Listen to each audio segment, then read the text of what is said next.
दर्शक बंधु आज गुरुत्वपूर्ण खबर जानापी भिडियो को शेष पर्यंत देखु। सतर्क ओडिशा उपर एक अत्यंत भयंकर और सांघातिक विपद माड़ी आसुची। आज सबुठारु बड़ खबर होउची बंगोपसागर में सृष्टि होइथिबा लघुचाप क्षेत्र एबे आउ किछि समय मध्य ही एक विशाल अवपातर रूप नहीं सारी।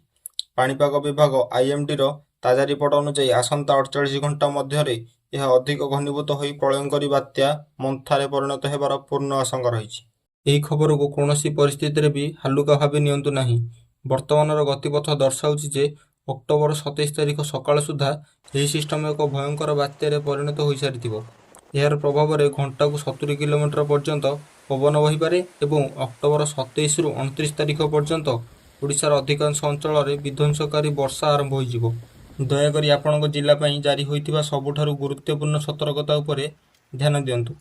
दक्षिण ओडिशार गंजाम, गजपति, रायगड़ा, कोरापुट, मालकानगिरी पई IMD ऑरेंज अलर्ट जारी करिछि। एहार अर्थ हेउछि एही सब जिल्ला रे अति भीषण वर्षा हेबो, पहाड़िया अंचल रे बड़ धरणर भूस्खलन एवं नदी निकटवर्ती अंचल रे बन्या परिस्थिति सृष्टि होई पारे। सेहिपरि पुरी, खोर्धा, कटक, केन्द्रापड़ा, जगतसिंहपुर और बालेश्वर रे मध्य प्रबल अति प्रबल वर्षा हेबो।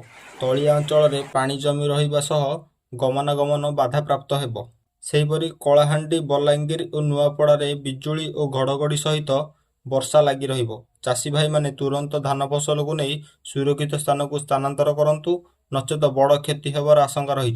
वर्तमानर सबुठारु बड़ प्रश्न हेउछि बात्या मंथा केउंठी स्थलभाग छुईब। मिलिथिबा सूचना अनुसार एही बात्या ओडिशा उपकूल अतिक्रमण न करी आंध्र प्रदेश आड़कू मुहाइबार संभावना अधिक रही, किंतु एहार अर्थ नुहे जे विपद टली जाइछि। आंध्र प्रदेश निकट में लैंडफॉल कले मध्य एहार घनीभूत प्रभाव ओडिशा रे ही देखाजिवो।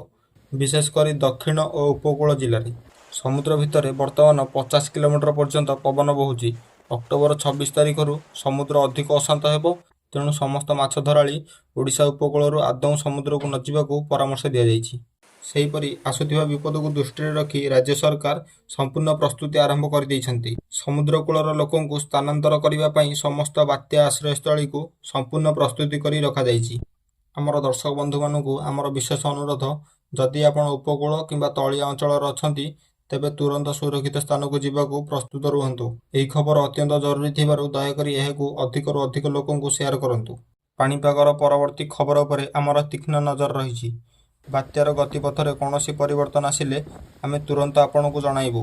परवर्ती बड़ अपडेट पई आम सहित जोड़ी होई रुहंतु। सुरक्षित रुहंतु, सुस्थ रुहंतु।